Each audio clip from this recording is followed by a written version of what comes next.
Hi everyone, Justin here from DefenseX. In this video, I'm going to go over onboarding and best practices here. So I'm going to kind of split this up into two different sections. One will be to onboard yourself as a self-customer inside of your own tenant, and the other one will be to how to set up a customer themselves. So when you logged into DefenseX here, there's a couple of things you want to do at first. The first one is, how do you want to do your integrations for your notifications? There's a couple of ways you can go about it. The one is, you can go to your external notifications right here. You can do an email notification. That's usually the easiest one.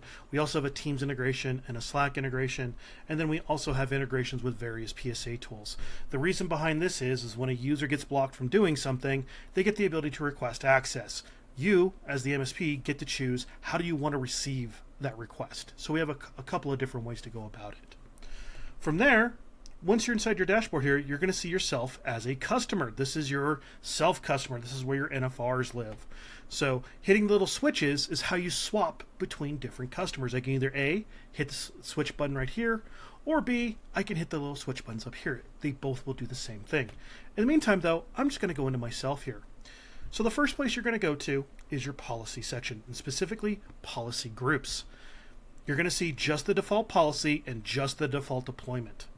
Okay? To get your script to deploy DefenseX, you're going to click on a little RMM button here. You're going to turn on at least disable uninstall. And then either A, we are in already the ConnectWise Automate Marketplace and Datto's Marketplace. You don't need to do this step. You just got to get the site token and then import it. For all others, you're going to hit generic PowerShell. This will give you a generic PowerShell script that you can utilize to build out your script to deploy. If you're deploying to some Macs, we're going to come over here and you're going to do the kind of the same thing, except you're going to also get our mobile config and you're going to get our certificate as well. Of course, we have guides for all of this by clicking the Get Help button right here. This is our knowledge base built into the platform. So once you've gotten that, you can then deploy DefenseX. Once you've started deploying DefenseX, they will show up here as a number. You can easily see which endpoints are reporting in and which users are logging into those. Now for you as an MSP, I'm also going to recommend the next thing here, which is we're going to go to advanced options. We're going to scroll down here to the bottom. One of the hidden features of DefenseX is we block normal users from being able to access incognito mode, better known as private browsing. I know for MSPs, you guys probably use incognito mode on the daily. So what you're going to do is you're going to come over here, you're going to choose enable without extension for all the browsers that you guys utilize. This way you guys can utilize private mode. We're not going to require you to turn on our extension. That's what this version does here, more designed for users than MSPs. So this way you guys can still keep utilizing it. For most of your normal everyday employees, you can just leave this on as default, which is disabled. From here, we're going to go back up and we're going to go into the policy system by clicking this little blue cogwheel here. This is how you can change the policy system in here. Okay. First up are custom URL groups. I will go over in just a little bit how to set these up in here, but these are better known as your exception lists. This is where you can do your whitelisting and your blacklisting and things like this. This is how we can set those up here. I'll come back to those here in a little bit. The next place is your web filter categories. This is where you can pick and choose what you want to allow and what you want to block. Usually, for the very beginning, you're going to be very hands-off-ish because you're more about testing and generating the data than anything.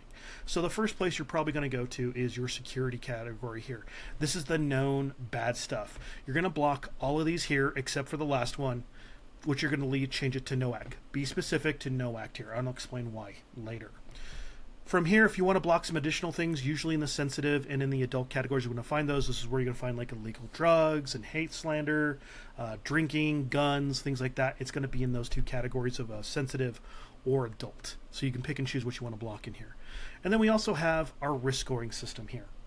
So if you've already had a demo DefenseX, you know we assign a risk score to just about every website in here. So what I'm going to recommend for our partners is if you want to utilize this system, just block medium and high risk. You're going to leave unknown and low risk alone. The reason why for unknown risk is because you guys probably type in IP addresses to gain access to firewalls. That would block your ability to access them because they are an unknown risk score because we can't see what's on the other end of that IP address. So this way we're making sure you guys have the ability to access those firewalls. Now, the way that DefenseX works is we work just like a firewall. We start at the top and we work our way down to the bottom. We're going to start off with custom URL groups, see if that URL belongs in any of those. Then we check its category, and then we check its risk scoring system. DefenseX is designed to look for an action to take.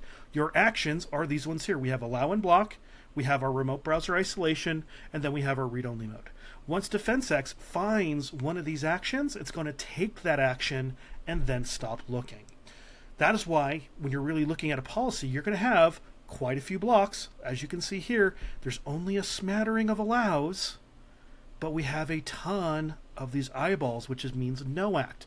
No act tells DefenseX to don't do anything here, but keep looking. And that's what we want to do. We want it to go through all the checks and balances, because at the bottom, we have our default action, which is allow, meaning if I didn't find an action above, no block or anything else, we're going to let them go to that website.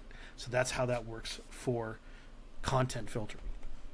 Now, next up, we're going to go to our credential filters. Here, this is where you guys can test our ability to block users from implementing passwords into different websites. When you click on the default action, you're going to see two options. We have a warn and we have a block. If we set it to warn, we're still not going to block you from inputting your passwords into websites. We're going to give you some pop-ups that just says like, hey, make sure this is the place you want to be. We're also going to show off some password strength, and if that password has been breached, just a little bit of password help in there too. Block will block your ability to input passwords. Yes, even on low-risk normal websites, because you might not want them to put their password on safe places and things like this. So when you want to test this ability, you'll set it to block right here. Then you're going to turn on your consent overrides. By turning on your consent overrides, this does just that. It gives the end user the ability to override the block. Okay? For you as an MSP, you're going to choose just enabled. For your customers, you're going to choose enabled only low risk, meaning they can only override if we deem the website safe. For you guys as an MSP, you're going to choose enabled. Why? Once again, firewalls. This is a separate ability, which means it's a separate permission. Once again, IP addresses for firewalls are an unknown risk score. We would still block your ability to input passwords. Don't want to do that for you guys. So make sure for yourself you're choosing enabled. From here, we're going to go to file filters. And just like with credentials, it's the same idea. We can block users from uploading and downloading. Now, unlike credentials, there is no warn option. Either we're blocking it or we're allowing it. But we treat uploading and downloading as its own separate ability. So you got your choice of what you want to do. You can allow just uploading. You can just allow downloading or block. Either way, you've got those abilities in here. Okay, so you'll have those capabilities. And just like with credentials, you're going to turn on your consent overrides. You're going to set all of these to just enabled as well. That way, when you do want to turn these features on, you've got the ability to override the blocks, so you guys can still go about your day, essentially. Now, the last one I'm going to just kind of tiny touch on, but we don't need to change anything, which is our ad blocking. It's automatically set to block ads. We block ads. No one likes ads. We call it a day here. Now, that is how you can come in and change a policy and customize it. Next up, we're going to talk about those custom URL groups. So, custom URL groups, there is a 3-step process, and trust me, you got to do all 3. The first step is the logical one. You got to create that custom URL group. So you got to give it a name. I'm just going to call this test for a second here. For the URL group type, you're going to leave it on any. This means that this custom URL group can affect all the different abilities of DefenseX. And then publicly available in customer hierarchy. Say hello to your global system. By making a custom URL group public, it's global. So therefore, it'll show up in all my customers downstream. And then I would hit create custom URL group.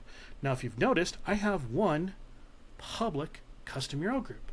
And if I swap to a different customer here, as an example, and go into their policy, there it is. That's a global/public custom URL group.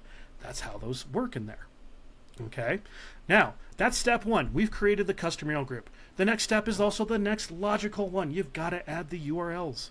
So you're going to click URL host here. You can easily just copy and paste from a list to do this. As long as each URL you want to use has its own line, meaning this. This is what I mean. Oh, let me change that one there. So this is what I mean by each new URL needs its own line. Now, we also recommend going about it like this. We utilize the star dot system. This is a wildcarding system. This means we'll hit all the subdomains of those URLs as well. So this way, we can easily come in here and utilize the system here. So once you've added the URLs like so, that's step 2. The third step is the most important step, which is we have to set the action in the policy. What does that mean? You got to go into their policy, and you have to set the action here. At default, it'll come up as no act, meaning we're not going to take any action on it. If this is going to be a whitelist, you're going to set it to allow. If this was going to be a blacklist, you're going to set it to block. So don't forget to set that action. That's going to be the key one there. If you also notice, we've got two additional little abilities. We have printing protection and watermarking. If I tick the box for printing protection, we're blocking all the websites that's on that list from being able to be printed from.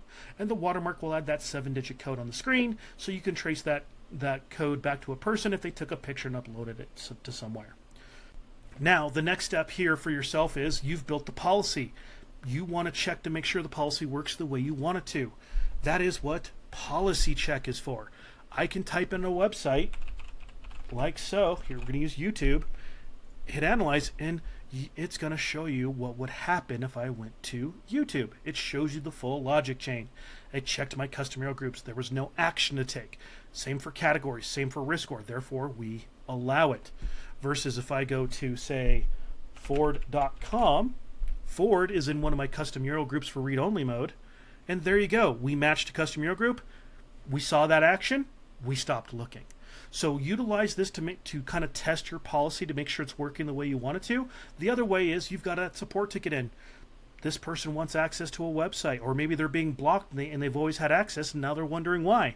I can even put a user in here and put their website in and see exactly what blocked it, so I might need to change their policy. So that is the reason behind your policy check. Next up over here, we're going to go into settings, and we're going to go to global settings right off the bat. So we're at where exactly we want to be. I want you to scroll down here to the bottom. And the big one here is set your time zone. Helps you read your logs. Okay, if you're in Americas, your American time zones are going to be more towards the top. The other one is, at default, this is turned off like so, show username and logs. This is a privacy feature. With the way it is right now, if I go into my logs and somebody goes to a place they're supposed to go to, it hides the user when they're doing things they're supposed to. But if they went to a blocked page, someplace they're not supposed to, we still give up the name. Great for privacy reasons and things like this. With it turned on, though, the way I had it, now if I go back into those logs, I can now see the user no matter what. So if you have a customer who kind of values the privacy when people are doing things they're supposed to, you have a way to hide their names in the logs and things like that. Now, if you also notice on the left right here in these settings, these are a whole bunch of integrations for the customer as well. We can do an Azure Active Directory, which is you add the domain, grant us permission for the connector. We can import all the user groups from Azure/AD into DefenseX, things like this. The SAML integrations, Okta, MiniOrgs, and SaaSpass, that's more about if you wanted to give them the ability to log into DefenseX. The only people who should be logging into DefenseX are admins. Users don't need to log in. We automatically create the users for you and log them for you. So these are if you wanted to use some alternative methods to log into the DefenseX platform as an admin. Now for message templates, this is where you guys can brand and customize our pop-ups. So you're going to hit new message template. You're going to give it a name. You can upload your logo. Please be mindful of the size limitations. Once again, you can make it public if you want it to be global for everybody. And then they show up just like this. And you'll see a little preview button right here. By clicking it, it takes you in here. And anytime I mouse over one of these, I can come in here and click configure. I can change everything about this down below. I can even change what the buttons say. This gives you guys the ability to really tailor the message to look like it's coming from you. Not so much us here at DefenseX. So that's how you can take care of those. Now, that's pretty much everything to get you going internally to help test DefenseX. Now let's say you're about ready to create a customer. You want to make a policy that affects all the customers, things like this. Well, inside of our MSP dashboard here, we have something called Global Tools. In Global Tools, we can make those global public custom URL groups. We can make those global message templates. Here's the nice one. We can make a policy template. All you got to do is create it and give it a name. It'll have its own little blue cogwheel. And when I go in, it'll be essentially a blank canvas at first. I'll come in here. I'll set up exactly what I want to allow and what I want to block so that when I create that customer, I can apply that template. They'll have the policy done, ready to go, and then I can tweak it to the customer's needs. So usually, you're going to probably create two kinds of templates. So you're going to probably want to put in two different style of templates. You might want to do your own version of monitor only, and then your version of what you actually want them to have. In my version of monitor only, I'm still kind of pretty much allowing everything open so that the user doesn't really recognize we're really there yet, but I am just blocking the known bad stuff. This is what I would probably recommend here. Okay, so as you can see, nothing's really turned on, just blocking the bad stuff here. Okay, now let's talk about credentials. At first, when you open up that new template, it's going to be set to block. You actually don't want to do this. You're going to set this to allow. And here's why. We recommend a slow, phased rollout of DefenseX and all of its abilities. Meaning, get your customer used to web filters first. That gives you time to educate the users about the pop-ups that are going to happen when you do turn this feature on. So that when you do turn this feature on, your customer's not shocked by it and then they start sending you a ton of support tickets about what's going on. The easier you educate your users, the easier it's going to be for yourself. So we're going to set this to allow it first. And we're also going to do the same thing for file transfers as well. Get them used to web filters, get them used to credentials, then turn on file transfers. Adware blocker, once again, we block ads. No one likes ads. We call it a day. Okay. Even then, when you go to your MSP standard template, you're going to block exactly what you're going to want to block in here and things like this. If you also noticed, your global custom URL groups will also show up here, so you can set that action automatically as well. So as you can see in here, I'm blocking all the security stuff still. I'm blocking just, kind of makes sense kind of things, newly registered domains and park domains, blocking the adult stuff, things like that. I'm blocking uncategorized, unknown risk scores, medium and highs, things in there. That's where you kind of want to set the policy up. If you wanted to go from monitor only mode to like full bore, that's what I would probably recommend there. Okay. Now, once you've created this template, you're ready to go to create your first customer. So you're going to go to your customer section and you're going to hit new customer. We're going to create one right now. So I'm going to call this one Acme Test Corp. You don't have to put their domain in, but if you want to, you can. Just sets up one step for the Azure integration. From here, you're going to choose which version they're going to get. Let's say they're going to go Core Plus here. We're going to give them a trial of it as well. I'm going to go next. Here's that spot where I can set them up on their template. So I'm going to choose My Monitor Only. Hey, look, there's my message template that I created, so it has all my wording and my logos built into those block pages. And then I'm going to create the customer. So you can see right there the customer's created. If I go into my customers, there you go, Acme Test Corp. I'm going to switch. And as you can see in here, when I go into their policy, it's set up exactly what I want. Everything's ready to go. And things like this. Okay? So their policy's ready to go. Now, let's say it's been a couple of weeks. You're ready to go to the next template. All I have to do is click on the custom button here, and now I can change their template to the one I want. And now they have that new template, as you can see in here. Now, even though I've applied the template, I can still tweak this to the customer's needs after the fact. Maybe they don't want the guns and weapons categories blocked. Maybe I have them set up, block it inside my template, but I can still set this up to no act. Even though I've applied my template, it only affects the customer. It does not affect my template and things like this. So from here, you would deploy DefenseX to your customer, bring that data in, kind of take a look at it, slowly bring on those other abilities online once you have sufficiently trained your customers and things like that. And there you go. Best practices and onboarding best practices as well. If you have any questions, please feel free to reach out to us. We're always here for you guys. Have a good one and have a great day.